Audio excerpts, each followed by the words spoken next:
स्वागत है हॉरर की दुनिया में। फॉलो कोनी बनते और एंजॉय करो दिल दहला देने वाली हॉरर स्टोरीज। मेरा नाम जोया है और यह घटना तब की है जब मेरी जो एज है वो 21 ईयर की थी। एंड आज भी अगर मैं उस घटना के बारे में सोचती हूँ तो मेरी जो रूह है वो कांप जाती है। मेरा गांव उत्तराखंड के पिंडारी ग्लेशियर में स्थित है और पहाड़ी लोगों को पहाड़ों में रात को घूमना बहुत ही अच्छा लगता है। 6 साल बाद मैं गर्मियाँ की छुट्टियाँ काटने अपने गांव आई थी। मेरे दोस्तों ने सोचा कि क्यों ना तुम्हारे आने की खुशी में सेलिब्रेट किया जाए दूर पहाड़ पर जाके किसी झरने पर। तो हमने जो है अगली सुबह ट्रैक स्टार्ट कर दिया, जो कि ट्रैक था 8 घंटे का ट्रैक था। हमने ट्रैक स्टार्ट किया। कुछ समय ट्रैक करते करते हम जो है एक बहुत अच्छे घने जंगल में पहुंच गए, जो कि बहुत ही खूबसूरत था। ट्रैक करते समय थकान और तेज़ धूप के कारण हम जो है वहाँ पर आराम करने के लिए बैठ गए। गाने सुनते सुनते हमने जो है खाना खाया और खाना खाते समय खाना खाकर हमारी जो है आँख लग गई।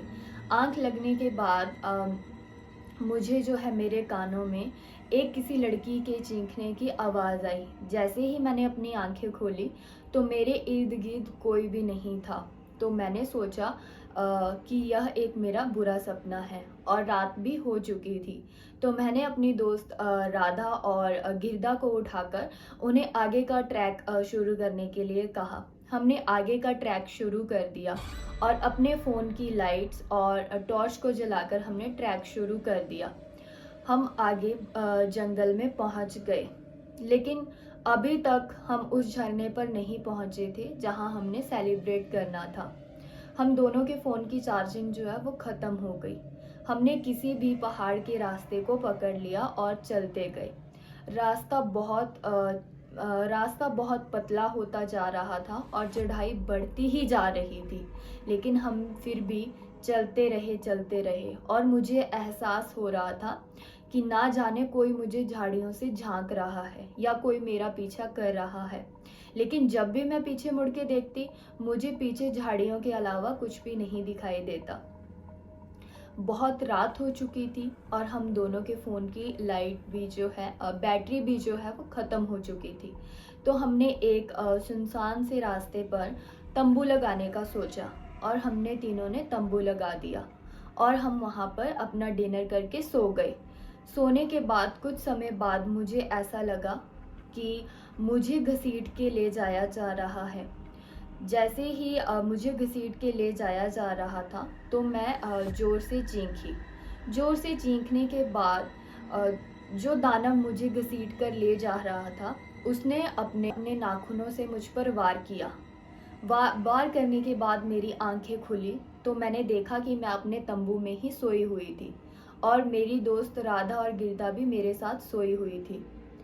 तो उसके बाद मैं घबरा गई और उसके बाद मुझे नींद नहीं आई। साथ में मैंने देखा तो राधा आराम से सोई हुई थी। तो मैं थोड़े समय के लिए तंबू से बाहर चली गई और जैसे ही मैं तंबू में आई तो गिरदा वहाँ से गायब थी। गिरदा को ढूंढने के लिए मैं दोबारा तंबू के बाहर आई तो ज़ोर से राधा के चिल्लाने की आवाज़ आई। मैं दोबारा तंबू में गई और मैंने देखा कि राधा वहाँ पर सोई हुई थी और हमारी जो तंबू के बाहर हमने आग लगाई हुई थी वो आग भी बुझ चुकी थी। राधा को उठाकर मैंने ये सारी बात उसे बताई और कहा कि गिरदा तंबू में नहीं है। तो जब हम जैसे ही गिरदा को ढूंढने के लिए तंबू से अभी बाहर निकलने ही वाले थे कि हमें परछाई में वही दानव दिखा जो मुझे घसीट कर ले जा रहा था। और वो दानव इस प्रकार का दिख रहा था जैसे कि वो एक एलियन हो। उसके बड़े बड़े पंजे और खून से भरी आंखें, गुस्से भरा मुंह और बड़े बड़े नाखून थे। ऐसा प्रतीत हो रहा था जैसे कि वो एक एलियन हो। तो उसने तंबू पर जो है अपने तेज धार वाले नाखूनों से तंबू पर प्रहार किया और तंबू जो है वो फट गया और मुझे और राधा को दानव पूरा दिखाई दे रहा था। डर के मारे हम वहाँ से भागे। भागते भागते भागते भागते हम बहुत आगे पहुँच गए, लेकिन हमें फिर भी कोई ऐसी जगह नहीं मिल रही थी कि जहाँ पर हम सुरक्षित हो सके। हम काफ़ी डरे हुए थे, लेकिन हमें कोई रास्ता ऐसा नहीं दिख रहा था कि जहाँ से हम बच सकें। फिर भी हमने अपनी जितने भी हमारे में जान बची थी, हम भागते गए और रास्ता जो है बहुत छोटा होता गया और जो दानव है वो हमारा पीछा करता गया। भागते भागते भागते भागते मैंने देखा कि राधा के कपड़ों में से खून निकल रहा है और जैसे ही मैंने अपने कपड़ों पे भी देखा तो मेरे कपड़ों से भी जो है खून निकल रहा था और मेरे शरीर पे और राधा के शरीर पे बहुत से कट्स लगे हुए थे। फिर भी हमने हार नहीं मानी और उस जंगल में भागते गए, लेकिन हमें वहाँ से कोई भी ऐसा रास्ता नहीं दिखा कि हम वहाँ से बच सकें। मानो हमने तो यही सोच लिया था कि गिरदा की तरह शायद हम भी इसी जंगल में खो गए हैं और इस जंगल से बाहर जाने का अब कोई भी रास्ता नहीं है। भागते भागते उस छोटे छोटे रास्तों से आते हुए हम एक स्थान पे रुके जहाँ पर बहुत सी झाड़ियाँ थी और झाड़ियों से नीचे ही हमने देखा कि एक गांव हमें दिख रहा था। गांव हमें दिखा तो हम थोड़ा खुश हुए कि शायद अब हम बच सकते हैं, लेकिन हम इतना थक चुके थे कि और भागने की हमें शक्ति नहीं थी। तो हमारे सामने एक जो है बकरी चराने वाला आया, जो हमें देखकर जोर से चिल्लाया और चिल्लाने के बाद गांव वाले लोग जो है वहाँ पर इकट्ठा हो गए। बहुत से गांव वालों को देखकर हम दोनों बेहोश हो गई।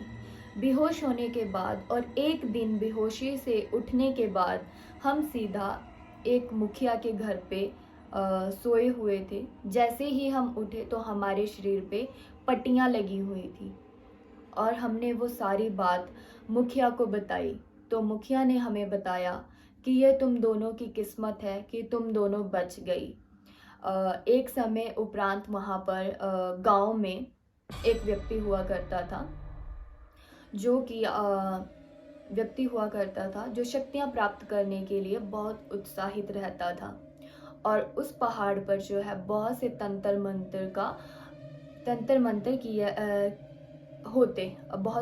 मंत्र उस जंगल में होते।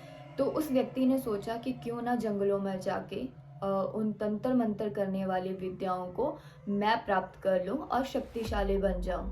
तो वो व्यक्ति उस जंगल में चला गया। उस जंगल में जाने के बाद उसने बहुत से जानवरों और बहुत से लोगों की बलि चढ़ाई और कहा जाता है कि एक समय की बात है कि एक छोटी बच्ची थी जो कि उस जंगल में खेलते खेलते चली गई और जैसे ही वो उस जंगलों में गई तो उस व्यक्ति ने उसकी भी बलि दे दी और माना जाता है कि उस जंगल में अभी भी उस लड़की की आवाज़ें सुनाई देती हैं, जो कि मैंने आपको भी बताया कि मुझे भी कानों में वही लड़की की आवाज़ सुनाई दे रही थी। तो उसके बाद मैंने खुद से ये प्रण कर लिया कि अगर मुझे किसी बात का पता ना हो या किसी भी जगह के बारे में पूरी इन्फॉर्मेशन ना हो तो मैं उस जंगल में या किसी भी ऐसी जगह पे नहीं जाऊंगी जिसके बारे में मुझे ना पता हो। तो आपके लिए भी इस स्टोरी का यही मॉरल होना चाहिए कि जब तक आपको किसी चीज़ की इन्फॉर्मेशन ना हो वो चीज़ आप ना करें। और अगर आप कहीं घूमने के लिए जा रहे हैं और अगर आपको उस लोकेशन के बारे में पूरी इन्फॉर्मेशन नहीं है तो प्लीज़ आप भी उस लोकेशन में जाना अवॉइड करें। यही थी एक सच्ची घटना जो मैंने आपके साथ शेयर करी। अगर आपको ऐसी और भी सच्ची घटनाएं सुननी है तो आप कमेंट कर दीजिएगा, लाइक कमेंट शेयर कर दीजिएगा इस वीडियो को।